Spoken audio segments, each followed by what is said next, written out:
Views and opinions expressed in this program are not necessarily the views of ECTV News, the City of East Chicago, nor this broadcast station or website. ECTV airs public meetings as a service to the community it serves. Speakers at public meetings, broadcast, or posted by ECTV News are solely responsible for their comments.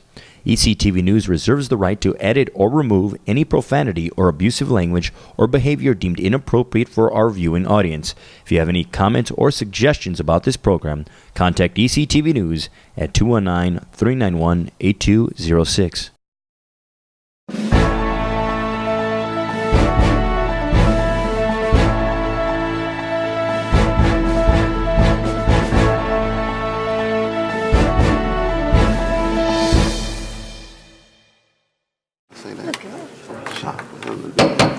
I'd like to call to order the regular scheduled council meeting for Monday, January 27th, 2014. Please stand for the Pledge of Allegiance. I pledge allegiance to the flag of the United States of America and to the republic for which it stands, one nation, under God, indivisible, with liberty and justice for all.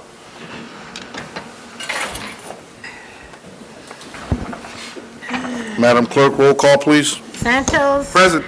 Battle. Present. Vasquez. Present. Cuevas. Orange. Present. Maldonado. Present. Arnold.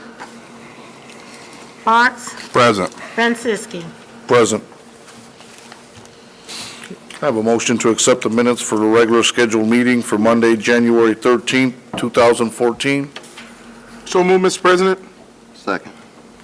Motion was made by Councilman Santos, seconded by Councilman Battle. Do we have any questions on the motion? Madam Clerk, roll call, please. Santos. Yes. Bell. Yes. Vasquez. Yes. Orange. Yes. Maldonado. Abstain. Parks. Yes. Francisci. Yes.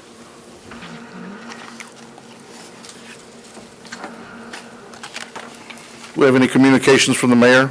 No. Any communications from department heads? Yes. Accounts payable warrant report 011414 CC. So move. Second.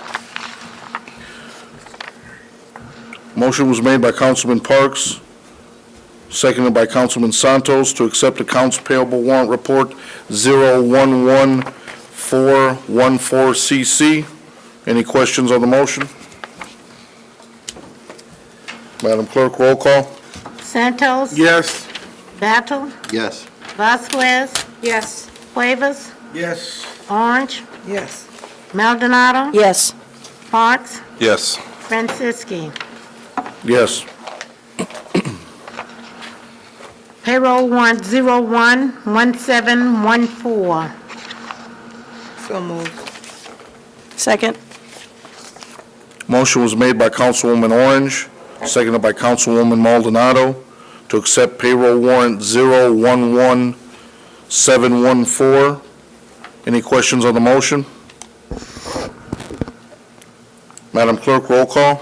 Santos. Yes. Battle. Yes. Vasquez. Yes. Cuevas. Yes. Orange. Yes. Maldonado. Yes. Parks. Yes. Francisci. Yes. Account payable warrant report 012714 CC. So move. Second. Motion. Are we, I think we should be on the third one, am I right? Correct. Okay. The third one. Motion was made by Councilman Cuevas and seconded by Councilman Parks to accept accounts payable warrant report 012714 CC. Have any questions on the motion? Madam Clerk, roll call. Santos. Yes. Battle. Yes. Vasquez. Yes. Cuevas. Yes. Orange. Yes. Maldonado. Yes.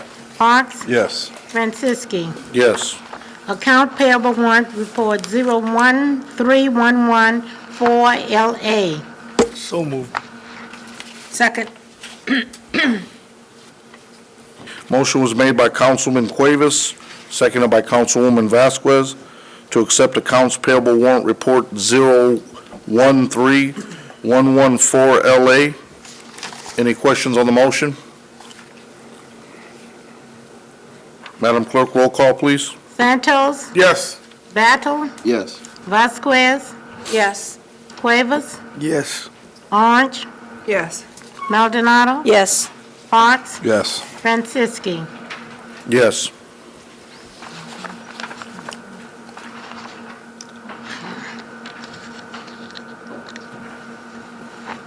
Madam Clerk, for the record, know that Councilwoman Arnold and Councilman Cuevas is here.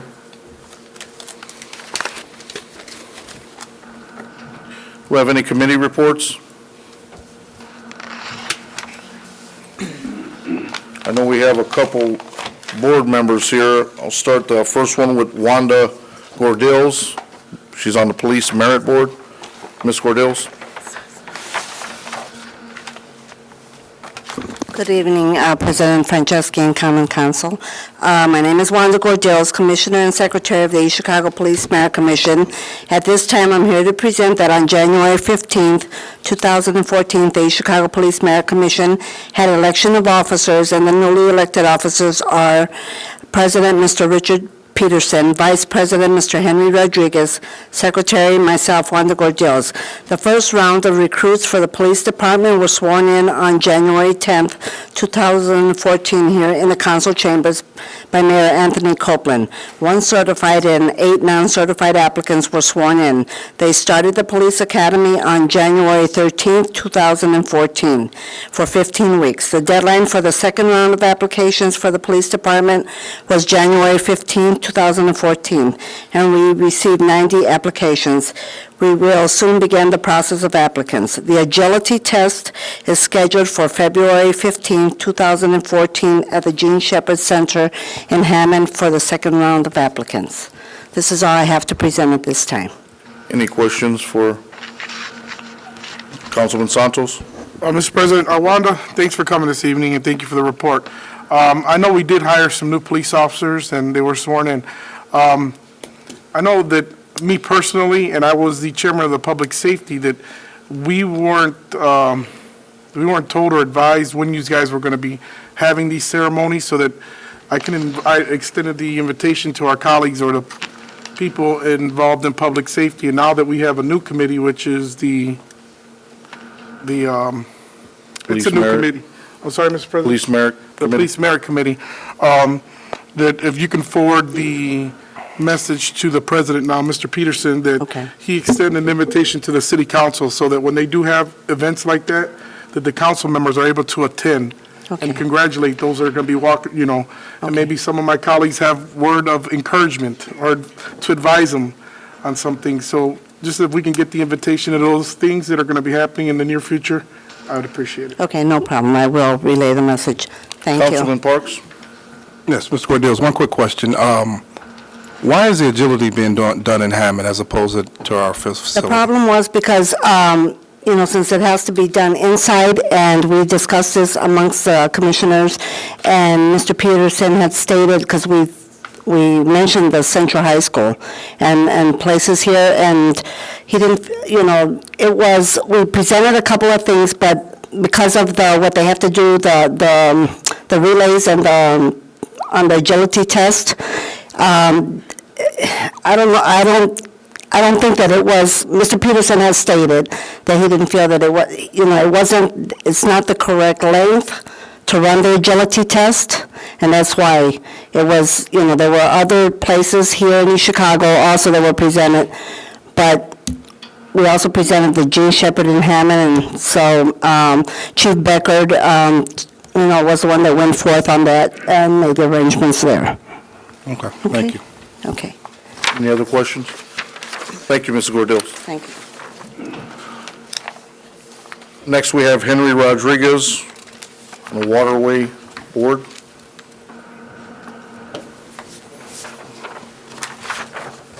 Henry Rodriguez, council appointee to the Chicago Waterway Management District.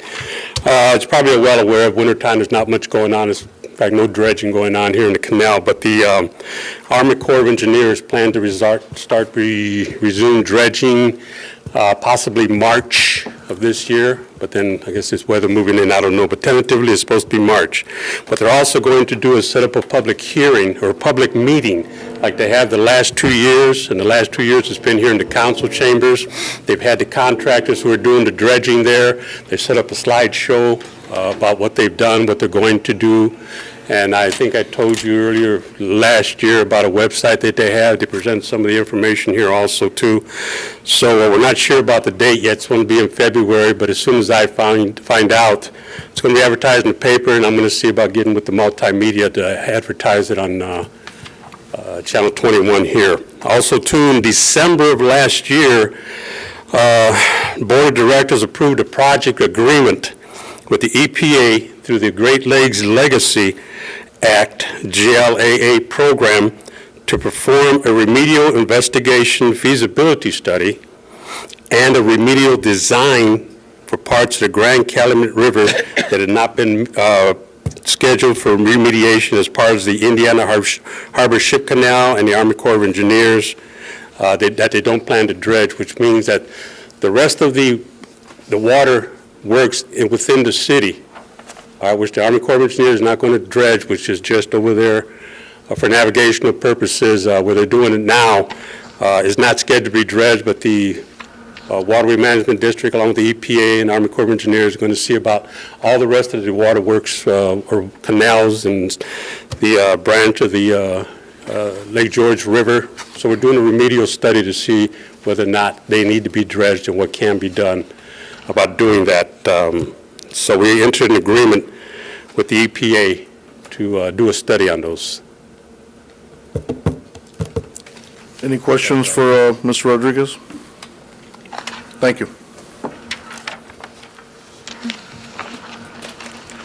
Madam Clerk, do we have any ordinances on first reading? No. Any on second reading? No. Any on third? No. Do we have any resolutions? Yes, 14-0001, sponsored Councilwoman Myrna Maldonado. A resolution of the Common Council of the City of East Chicago expressing opposition to any state action reducing tax dollars for public education. So move. Second. Motion was made by Councilman Parks, seconded by Councilman Santos. Any discussion on the resolution? Councilwoman Maldonado? Mr. President, if Madam Clerk could read that resolution in its entirety, please.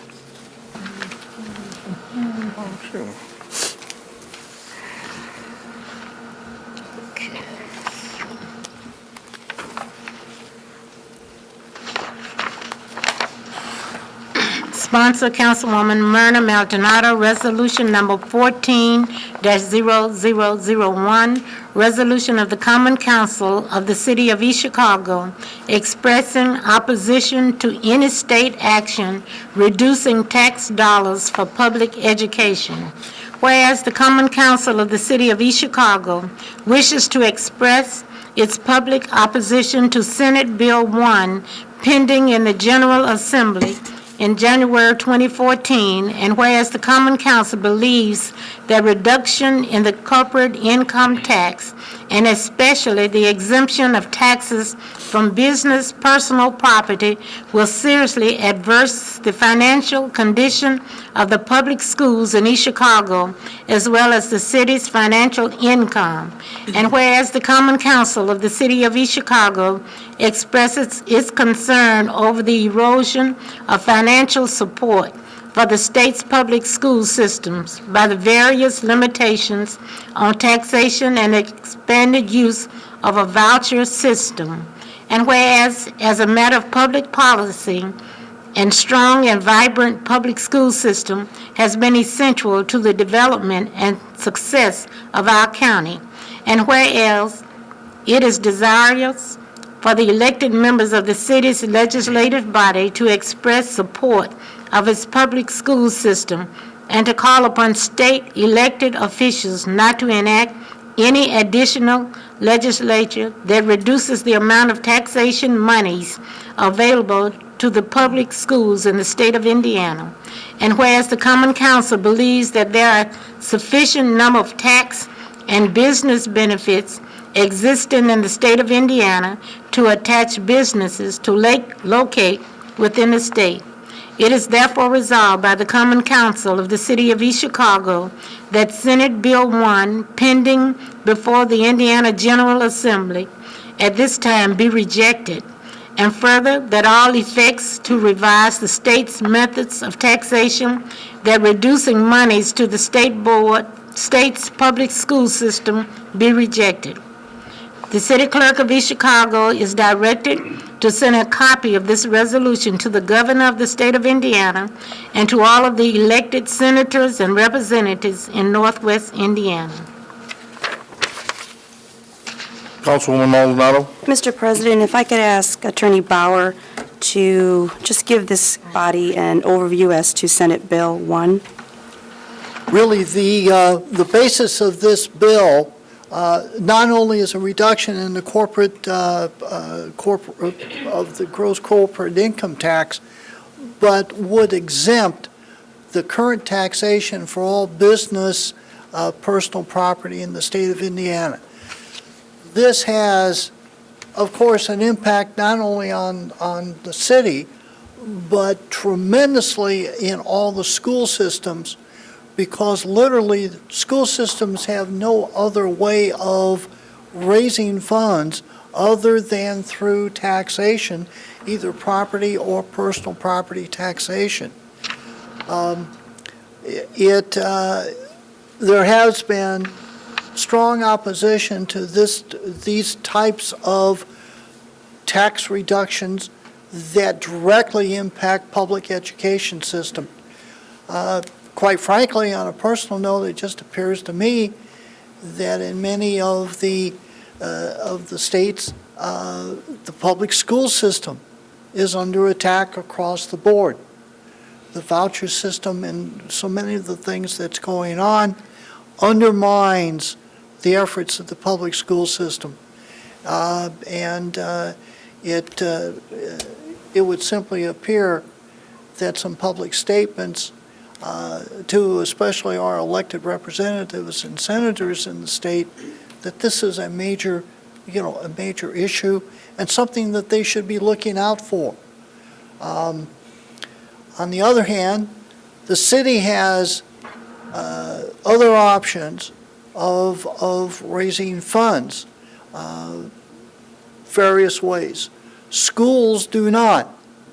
So if you reduce one of the major sources of income to our public school system, it is severely handicapped.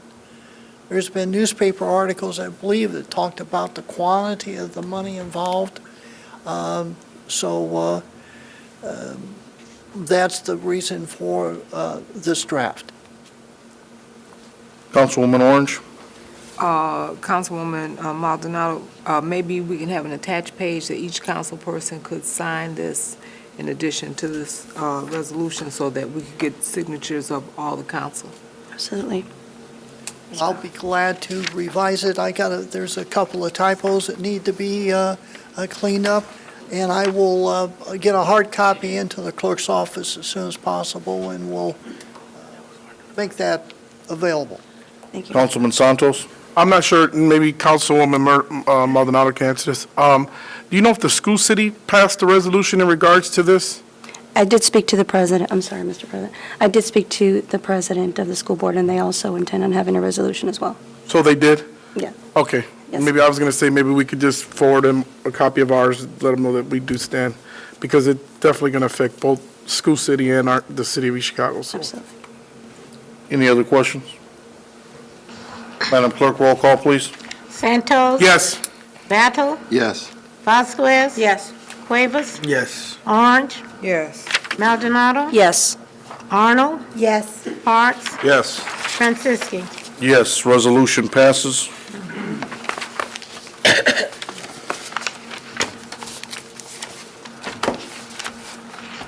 Madam Clerk, next resolution, please. Yes, 14-0002, sponsor Mayor Anthony Copeland, authorized agent designated to perform necessary duties. So move, Mr. President. Second. Motion was made by Councilwoman Vasquez, seconded by Councilwoman Orange. Any discussion on the resolution? Councilwoman Orange? Mr. Gomez. Valeriano Gomez, interim controller. This is what for PERF? I see that they've got like 3 sections, the PERF, the police and fire fund. It's for the civilians and for the fire and police. It's a formality with PERF. You need an authorized agent to sign on any necessary forms. The good thing is that everything on PERF now is online, so there's hardly any paperwork. I think the only paperwork right now that we've been signing is for new hires. Apart from that, I think the individual could actually do everything online himself. So for the forms that we do have to send, you do need an authorized agent for every city and town.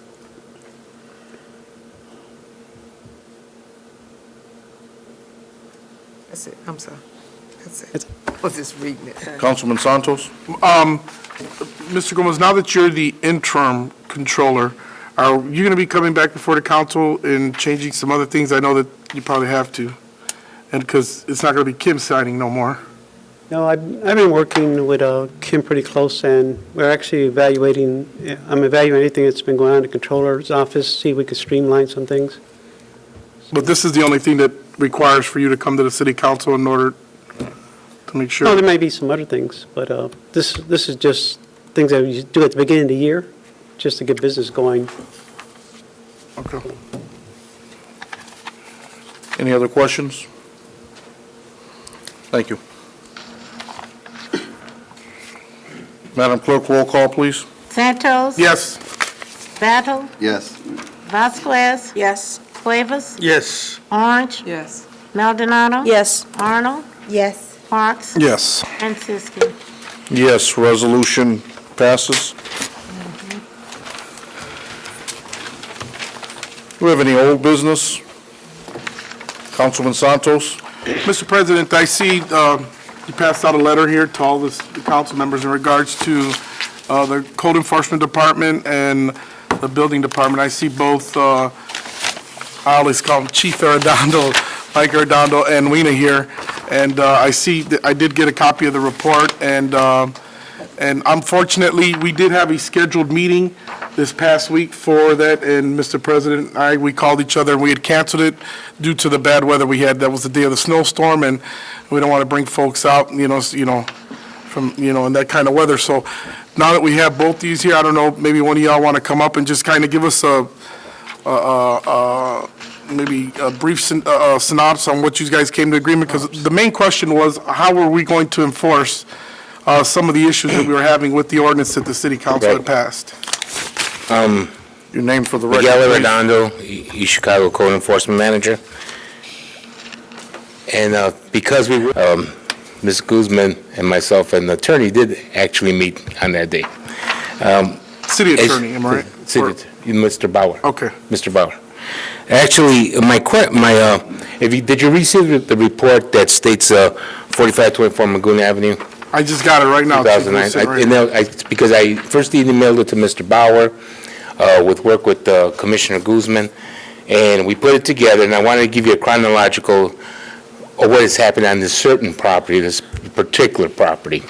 And as you run down, it was just stuff that has happened from the past couple of years, but when you get to the interesting part of 2013, it shows you that we've actually done 2 what we call street evaluation sweeps, one in 09, and again 13. The 13 one was because of the police department requesting us, not just for this particular address, but for the entire 4500 block of Magoon, because they've been having a lot of problems during the summer months, I believe it was. We went down there, checked them all, and then there's another papers. I have other papers available to you if you needed to see them, where we actually cited some residents for some property maintenance minor things. Two addresses received several citations for not only physical property items that needed to get fixed, but also some of the things that they had inside. This was one of the properties. In this current property, 4524, one individual in the rear had a canine animal pit bull taken from him because it was not registered, nor was it licensed or had any shots. Now this happened in May. On January the 10th, we finalized the case in court when the dog was actually taken, had already, I believe, possibly been destroyed because the owner had relieved himself of any claims to the dog. Okay, that was that incident itself. The property in the front received a total of 11 citations, 7 citations for building issues. When we give people a citation, whether it be anybody in the city of East Chicago, and we give them a citation for an issue, first of all, before we do that, is we let them know, the owner, that there is some issues, some violation of codes at your property. We give them a letter, a notice letter, to tell them that you have so many days to try to get this thing rectified or contact us. This was not done. At that point, citations were issued. Once the citations were issued, again in May, on January the 10th, we finalized it. So it does become a lengthy process. And every one of you that live in the city of East Chicago, myself will live in the city of Chicago, and we see a violation on the house next door or down the street, and you call me and we call our people. It's a process that has to happen.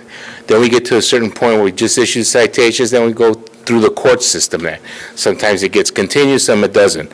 This particular one, at that time, the manager of the property who had legal ownership of it due to a contract had defaulted. He did not do what he was supposed to. He did fix the property to be able to have the people living there. But when he went to court, he was fined. He was not able to pay the fines, and on the 10th had his own personal license suspended from them at that time. That's between the courts and him at this time. During the time, the owner of the property, who we dealt with in the past, who's also present here today, Mr. Danny Petresky, we called him to tell him, Dan, your name is still on this according to our assessors. He had a contract, found out that just within that next 3 to 5 days, that the other person who had the ownership at the time defaulted on the loan, at which time Mr. Petresky then received the property back. Now, this has only been since last Wednesday.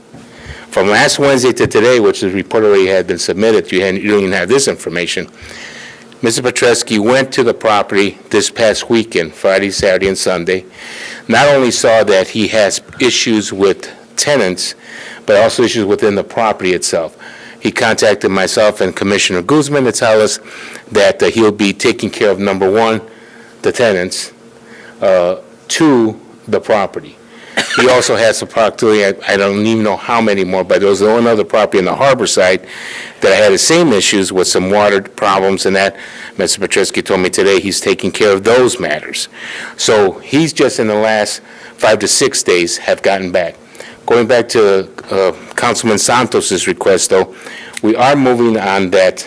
Actually, what would happen with this final product, if it was done, is we would go to the owner to tell him you must do some eviction if these people were found to be the problem. I think this is going to happen anyways without us having to go to it, but Commissioner Guzman also spoke to our city attorney, Ms. Morgan, and to do this, and so that you know what the process is in case this happens again, we would then ask our police department to give us approximately 3 to 5 years' worth of reports from that building.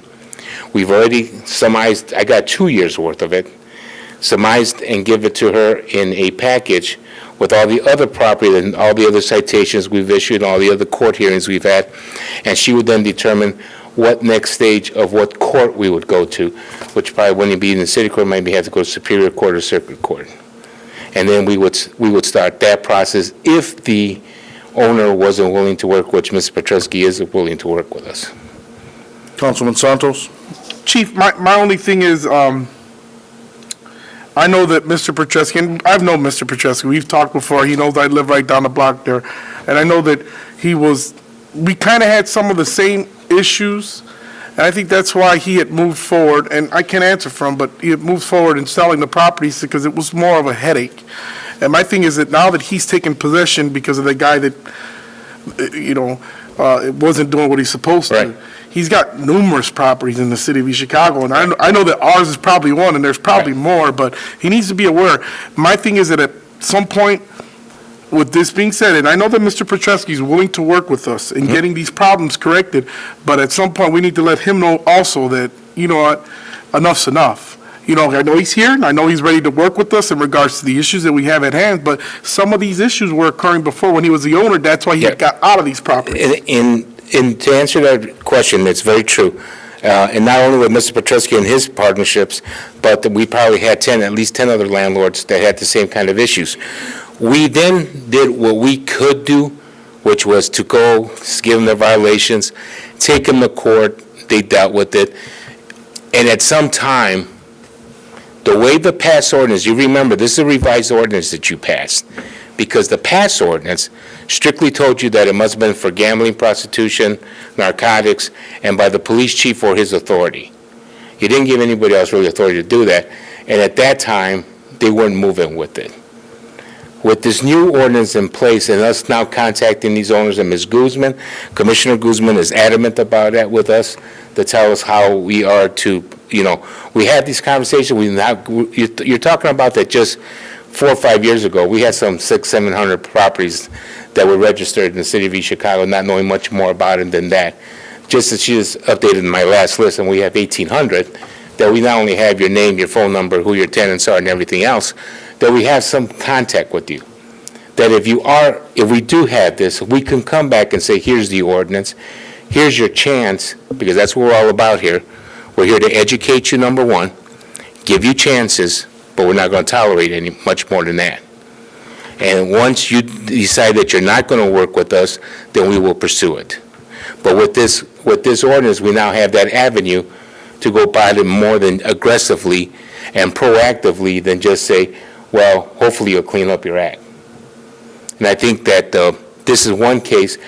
I believe that this is possibly why our ex-owner didn't pursue trying to keep this property. Now, I'm not talking about Mr. Danny. We're talking about the guy that gave him to him. Because I think we would have that fight. But now he knows that we're serious about this. One more quick question, Mr. President. Are we still going after the previous owner that had this, they got all the fines?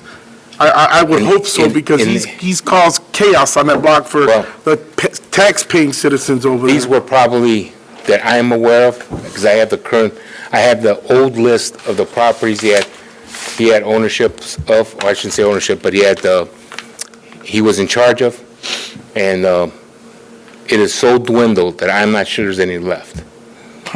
So we're not going to have too many more issues with that. Well, Chief, I want to thank you and Lena. I know you guys get my phone calls on Sunday evenings, just depending on what type of... Yes, my wife who's here with me today, and my priest wants to thank you for that. But Chief, I'm at the altar and your things going on. But I wanted to thank you because, you know what, I've been dealing with that headache, and you know what, and the citizens over there, yes, and I have to be able to... they knock on my door. I know. And they're asking me everything. How many times I was with you when they're coming here and that. Chief, and that's why I thank you. I thank you for the report. I want Mr. Petruski to know, and I see him here, that I'm looking forward to working with him. But at some point, we know that this address is a problem, and I'm sure that there's others. And I'm not just saying Mr. Petruski, for all the building owners that have been causing chaos in our city, that we ain't going to tolerate it. And that we should go after their property. I'll give you a good example, again, is that corner house, right across, don't forget there was 2 of them. Yes. Well, look at how that one got cleaned up because we dealt with that guy differently. Yes. So hopefully this will work. Thank Councilwoman Orange.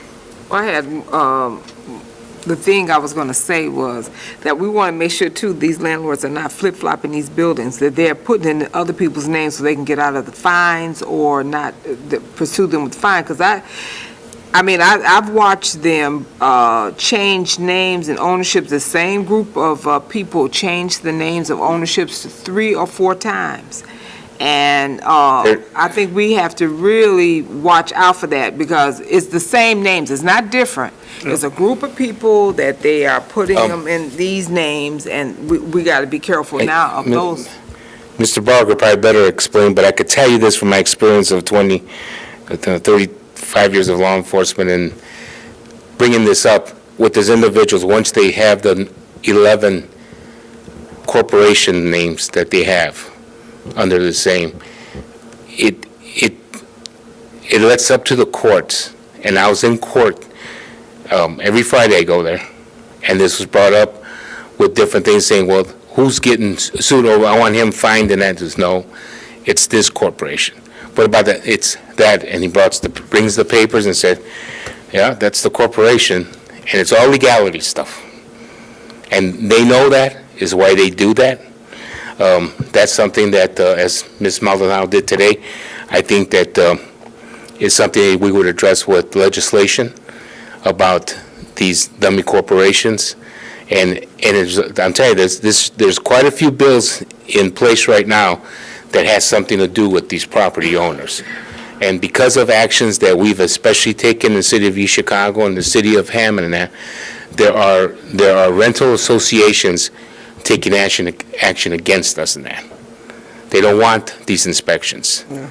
They don't want you to be able to check into them. They don't want you to be able to take rental fees from them. They don't want you to be able to register your property to them.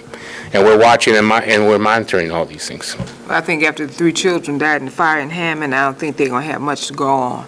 Because, like I said, that they were supposed to come the following day to Right. cite those people for And that if you particular thing, so. And I'm not sure if you were able to listen to our local radio station, Mayor of Hammond went down to Indianapolis and brought that case specifically there and flew out of committee almost hands down on the side of the association. So, that's something we always have to keep monitoring. Are we given the list of the new ordinance? Are we giving each landlord a copy of that ordinance when they pay their rental fee? Yeah, because they need to know.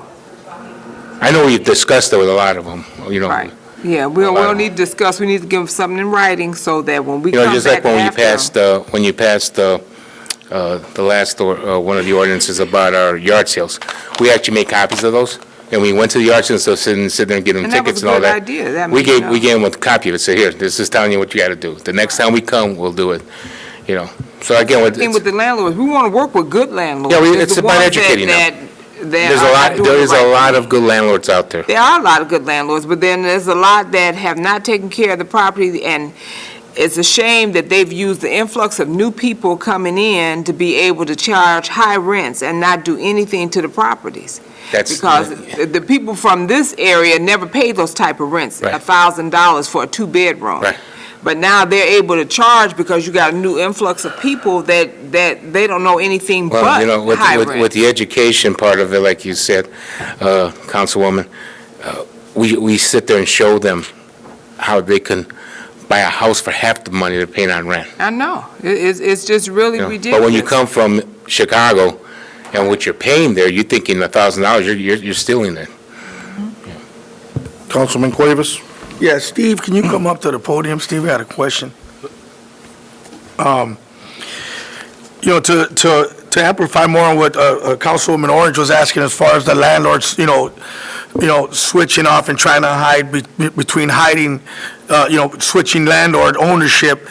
Tell me if I'm correct. No matter whoever's on the legally on that property is the one, whether he gives it in a land contract or not, he's still ultimately responsible for everything that goes on in that property, whether he has it on a land contract, correct?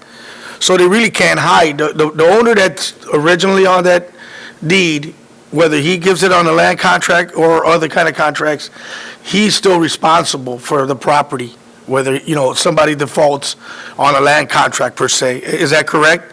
The person that's on that deed at Crown Point or wherever, they're the ones that are ultimately responsible for that property, no matter who they land contract that to, correct? Not necessarily. If owner of the property has sold it on land contract and surrendered possession over to a contract buyer, the seller is no longer responsible because that individual or entity no longer has any control or right.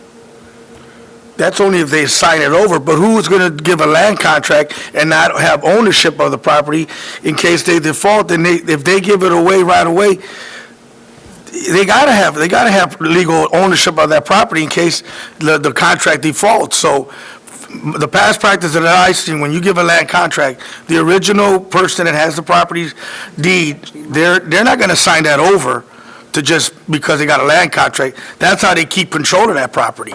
Well, they have control, they have no control over the property if the buyer complies with the terms of the land contract. And under Indiana law, if there is a substantial amount of money paid, like 30% on the land contract, under Indiana law, the land contract converts into literally a mortgage. And so the seller literally becomes the financier, on the property. Then he takes over the deed. No, it still may be titled in him. I guess like Attorney Bauer was saying, if I have a mortgage with the bank, and I'm using us as some code enforcement, I would only go after the bank if the property is vacant, nobody's there. Okay, Mr. Dono, what is it? Hey, I lost it on bankruptcy and that, it went to the bank. That's when I go after the bank. But if myself and my wife are owners of the house, but I still have a mortgage on the bank, I'm going after me. Because you are actually the ones that are making all the decisions. The bank has no idea who you're sitting there, who's renting and who's doing it. You're making all the decisions for that property. And I can see where Mr. Bauer's coming off of that. And I see your point, because that's what I have also done, that as long as you had the deed, you're still responsible for it. Right. But that's in those, to me, not the substantial. We're talking about, we make that contract today and you're paying me, $200 a month for the next 300 years.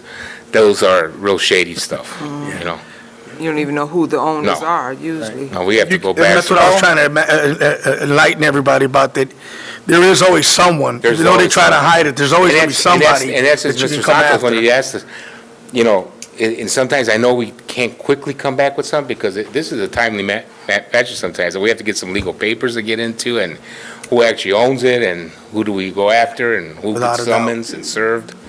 Yeah. Okay. All right, thanks. Thank you. Thanks, guys. Thank you. Thank you, Chief. Wayne? Do we have any new business? Councilwoman Orange? We did advertise that we are accepting applications for our boards that the city council appoints. And that's Urban Enterprise, the Republican. We need one Republican person. They have to have voted in the last two elections in the Republican Party. And the Redevelopment Board, which are 2 seats, and the East Chicago Library Board, and it's 1 seat. And it was put on Channel 21, and it was advertised for. So they have until February the 15th to get that in, and then we'll meet with the committee and make that decision. And the people that sit on those boards now can reapply for those positions. Any other new business? This time, moving on to public expression. You could please keep your comments to 3 minutes. No cards. Motion to adjourn. No move. Second. Motion was made by Councilman Parks, seconded by Councilwoman Orange. Madam Clerk, roll call. Santos? Yes. Battle? Yes. Vasquez? Yes. Rivas? Yes. Orange? Yes. Maldonado? Yes. Arnold? Yes. Parks? Yes. Francisci? Yes, good night.